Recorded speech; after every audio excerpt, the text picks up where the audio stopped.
Bonjour, c'est Claire-Lise. Dans cet audio, je vais continuer à vous parler des énergies de blessures liées à l'énergie de septembre. Donc, je vous ai fait un premier audio là-dessus et cet audio est la suite du premier. Là, je vais vous parler des blessures, on va dire, un peu chroniques. Si on a été blessé dans nos énergies de septembre à certains moments de notre vie, eh bien, on peut se chroniciser dans ces blessures et développer une forme de personnalité. Alors, on est dans l'axe de septembre-mars, et c'est l'axe de l'incarnation. L'axe de l'incarnation, en mars, c'est le début de notre vie, et les blessures d'incarnation, et je ne sais pas si vous vous rappelez des blessures de Mars, dont les blessures d'incarnation, des blessures liées au système nerveux, à la gestation et à la naissance et au petit bébé. On avait vu ça aussi en avril. Et bien là, c'est pareil. Nous avons ces blessures que l'on va retrouver août-septembre seront les mêmes, mais versus le féminin. Ce sont toutes les blessures que nous avons eues dans l'espace de la gestation au moment de la naissance et le petit bébé, on va dire dans sa première année de vie, peut générer chez nous une certaine forme de personnalité dont l'énergie de septembre va nous aider à y rentrer dedans pour pouvoir un peu plus la guérir. Alors, les premières personnalités que l'on peut avoir, ce sont les personnes qui sont un peu de type psychotique. On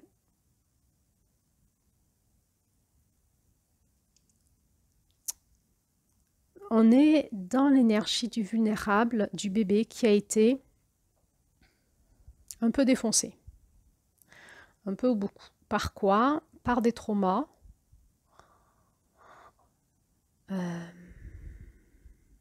D'incarnation, de naissance, de gestation et relationnel de première année de vie. Ça va générer chez la personne un dysfonctionnement dans le développement psychomoteur et on va retrouver ces personnes qui ont une sensation que l'autre, en fait, ou l'environnement les envahit. Une espèce de fusion avec l'environnement.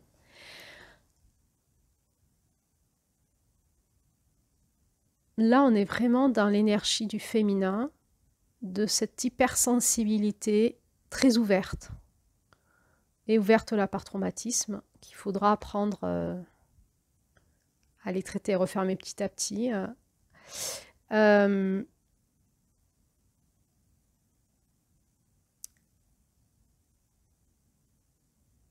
C'est comme si cet enfant du lendemain de septembre était en permanence là, bloqué.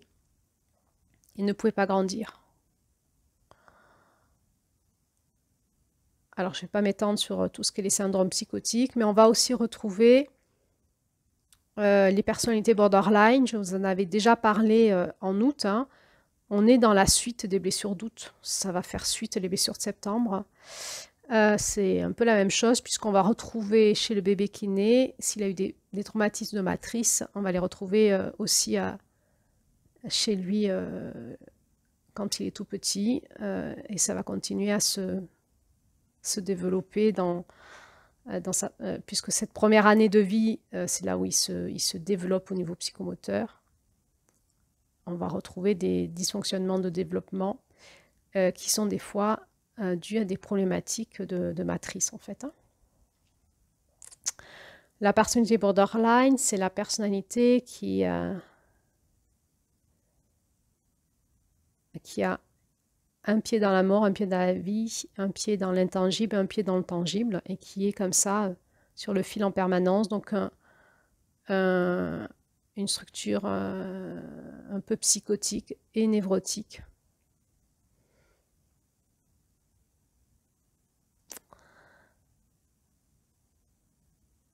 Et ça va générer des grandes angoisses. Donc, ce petit bébé, la personnalité borderline, elle a été un petit bébé, souvent en hyperstress, et on va retrouver ça dans son système nerveux, entre autres, mais on va retrouver aussi ce lien avec le cosmos, et il va falloir aider ces personnes à déjà à comprendre comment elles se sont construites et où sont leurs zones de souffrance, de dysfonctionnement, et à savoir le réparer avec les bonnes techniques, les bonnes méthodes, au bon rythme, mais surtout aussi après à leur apprendre à gérer ça en autonomie, et elles vont pouvoir développer la médecine de septembre, la médecine, cette capacité d'être à la fois en lien avec le vulnérable, en fait la médecine du féminin, la médecine d'août et de septembre, d'être à la fois en lien avec le vulnérable dans l'entre-deux-mondes. Et elles ont souvent un potentiel de guérison et de clairvoyance dans le féminin qui est extraordinaire.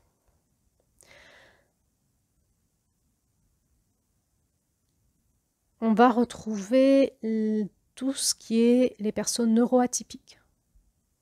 Souvent, il y a eu voilà, quelque chose qui est venu s'engrammer dans le vulnérable, en lien avec la relation du père, de la mère, l'enfant, le système nerveux, l'ADN, et on va retrouver dans les neuroatypiques, entre autres, pas que, mais entre autres, possiblement des traumatismes en lien avec la naissance et la première année de la vie. Et parfois des traumatismes qui sont juste relationnels, c'est-à-dire ce sont des enfants qui se sentent étrangers dans la famille.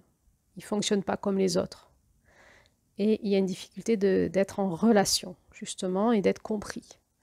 On sent que dans cette énergie de septembre, le bébé du lendemain demande à cette mère de développer cette capacité à communiquer avec l'enfant. Et parfois, nous avons eu de la difficulté à être compris par nos parents, qui va générer donc dans notre construction des grands déficits qui nous suivent souvent longtemps, où on a l'impression d'être étranger dans ce monde ou de ne pas être compris par les autres.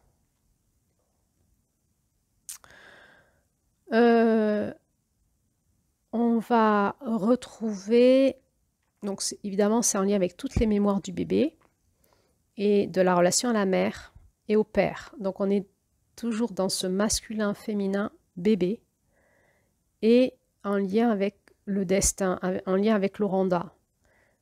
Tout ce qui va être important de faire sur ces problématiques liées à l'énergie du féminin sacré finalement, des blessures du féminin sacré, ça va être de pouvoir permettre aux personnes de déployer le masculin qu'il leur faut à leur rythme pour se réparer en fait, pour pouvoir se reconnecter à leur féminin. Et pour cela, on va être obligé de passer par leur bébé intérieur, par l'espace de la mémoire du bébé.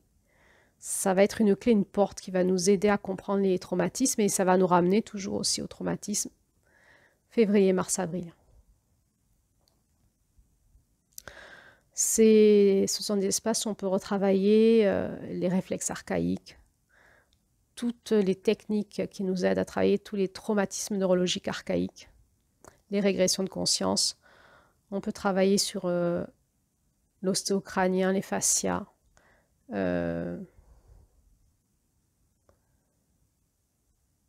la reconnexion neurologique. Souvent, il y a des clivages, voilà, c'est compliqué. Hein, c'est compliqué.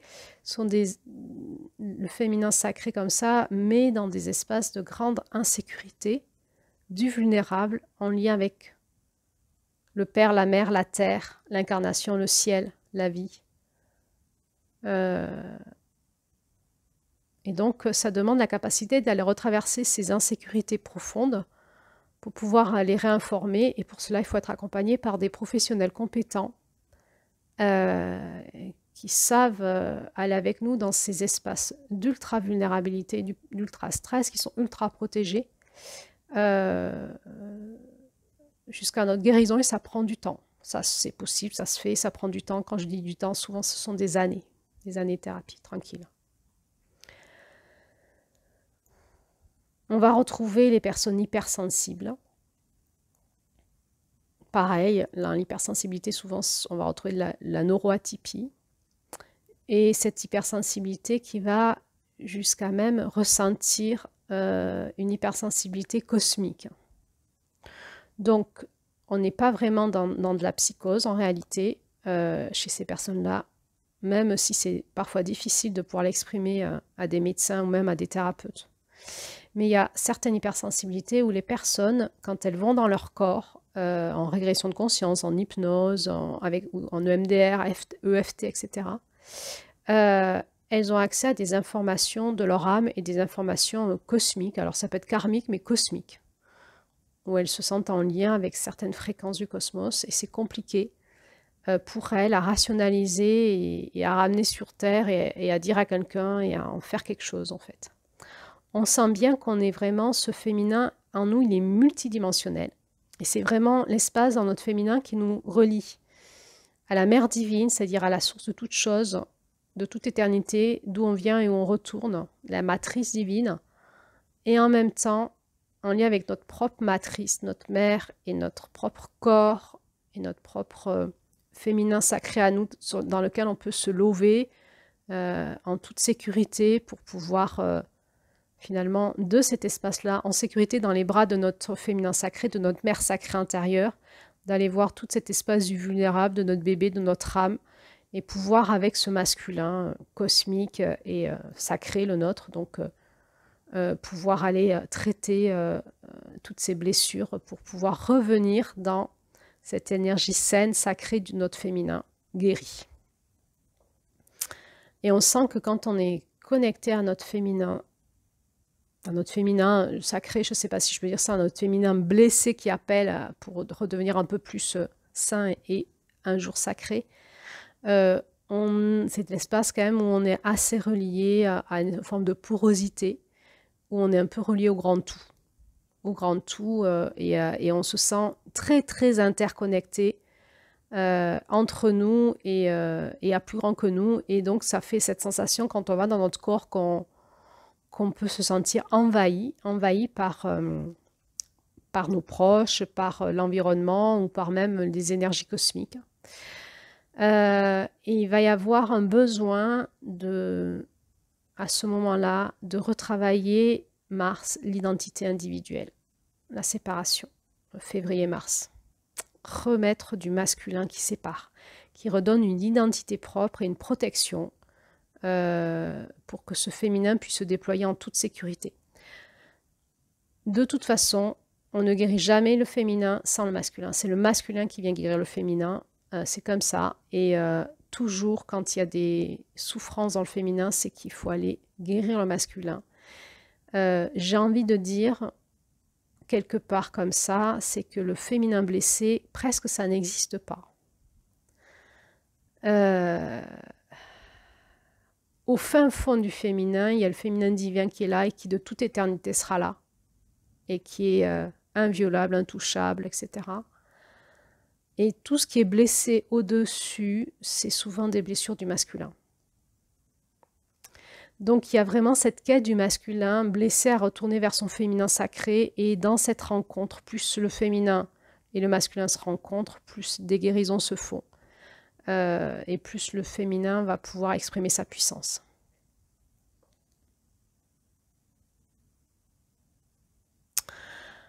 Dans cette sensation d'envahissement, on va retrouver au niveau des soins de guérison des phénomènes comme de colonisation à l'intérieur du corps, de l'énergie du corps, comme de l'annexion de certaines énergies, qu'on pourrait appeler aussi l'énergie du walking. Je parle en fait de cette étrange vérité que l'on peut voir en guérison, où dans le corps des êtres humains, on peut considérer le corps comme une coupe qui contient une énergie. Dans l'énergie qu'il y a dans cette coupe, qu'on pourrait nommer l'âme, en fait, c'est une énergie qui souvent est complètement colonisée par d'autres énergies, annexées, voire même il y a eu comme un coup d'état et on retrouve même plus l'âme de la personne dans le corps, mais on retrouve une autre âme ou plusieurs autres âmes. D'où cette sensation d'envahissement qui peut être parfois réelle, en fait. C'est comme si dans le corps de la personne, c'était plus son âme, c'était une âme complètement surinfectée par d'autres âmes décédées ou plein d'autres choses, que moi j'appelle le phénomène du wild king. On peut appeler ça la possession.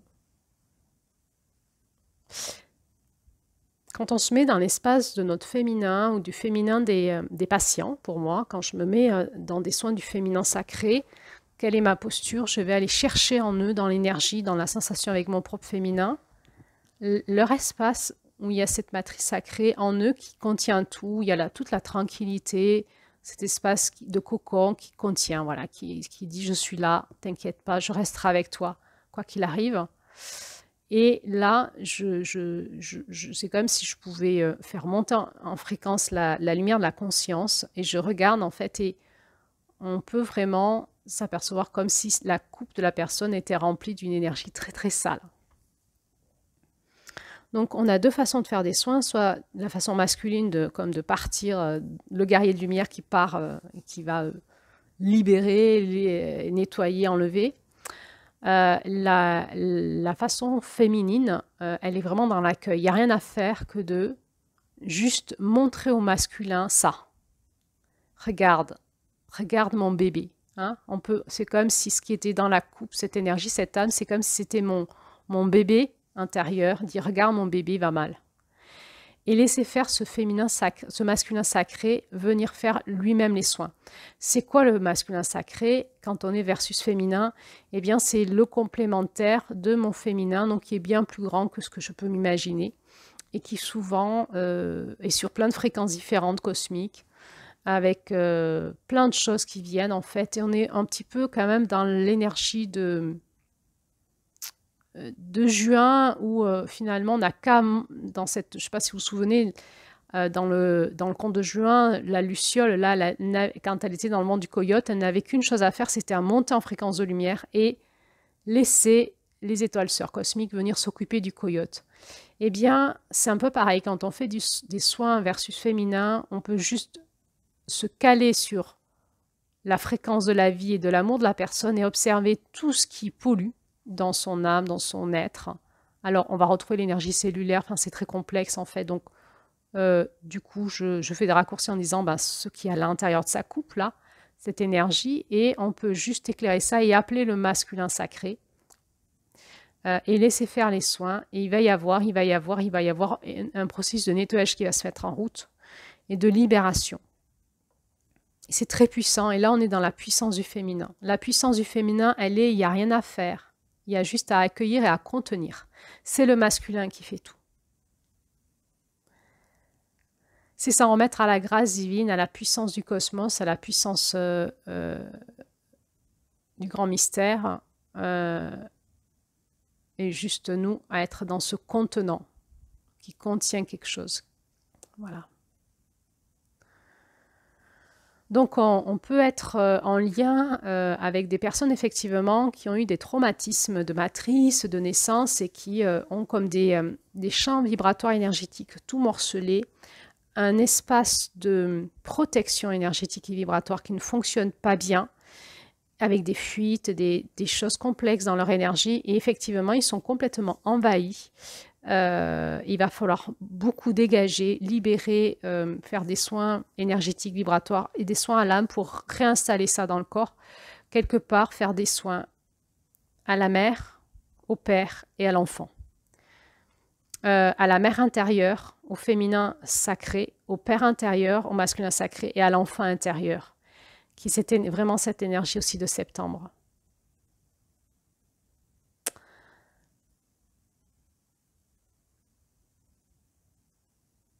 Et c'est un petit peu long, mais ça fait avancer tranquillement. Donc on sent bien que l'énergie de septembre nous met vraiment dans notre tout vulnérable, mais aussi dans notre très grand et très puissant, c'est-à-dire que c'était vraiment un espace, ce féminin qui à la fois nous connecte à la puissance du grand mystère, très très grand, très puissant, et à quelque chose qui est tellement difficile à aller, c'est tellement vulnérable que quand on y va, on a l'impression juste qu'on va crever, qu'on va devenir fou, qu'on disparaît, quoi. Et donc, ça nous demande une grande capacité pour y aller, de tenir en fait ces sensations corporelles, énergétiques, vibratoires, et à la fois d'aller chercher en nous cette puissance du masculin, cette puissance du féminin sacré en nous, et d'appeler par la prière la puissance du masculin pour la libération. Donc, ce sont des étapes initiatiques. On se fait aider, et puis un jour, on y va tout seul. De plus en plus, si on apprend à maîtriser ces énergies du féminin, du masculin et du cœur, et en ayant conscience que le féminin, c'est la partie de nous qui est reliée à tout. C'est-à-dire que même les entités qui nous, on va dire, qui mangent notre intériorité, elles ont elles-mêmes, à un certain niveau, au-delà de la dualité, une fréquence divine dans laquelle, avec notre féminin, on peut se relier. C'est-à-dire on peut vraiment se relier à l'intelligence de l'écosystème, de l'amour et de la vie, et juste demander au masculin sacré de cette intelligence d'agir pour refaire partir l'amour et la vie chez cette personne, dans cet écosystème qui est le sien. Et là, on est vraiment dans la puissance du féminin, et c'est incroyable tout ce qui peut se passer. C'est vraiment une énergie d'accueil et de non-faire, juste de prière en fait. Je suis là, je contiens, je regarde, je sens, je vois le vulnérable, j'appelle par la prière et je laisse faire. Et il y a vraiment énormément d'énergie aussi d'humilité et d'équilibre entre le féminin et le masculin. C'est très beau à vivre. Le féminin ne peut rien sans son masculin et c'est ainsi. Et c'est ainsi. J'ai envie de dire, c'est ainsi que Dieu l'a voulu, c'est ainsi que l'univers l'a voulu, que la vie l'a voulu et c'est très très beau à vivre. Voilà, de mon point de vue. Voilà. Alors, je vais faire un autre audio sur l'ombre de l'énergie de septembre. Alors, dans cet audio, vous savez, je me suis proposé en août d'essayer d'explorer ensemble l'ombre du féminin aussi, puisqu'on en étudie la puissance, la lumière, mais la lumière ne va jamais sans l'ombre. Et je trouve intéressant qu'on puisse observer aussi l'ombre de ces lumières. Donc, je vais vous faire un audio sur quelle serait, de mon point de vue, l'ombre de l'énergie de septembre. Alors, à bientôt pour la suite.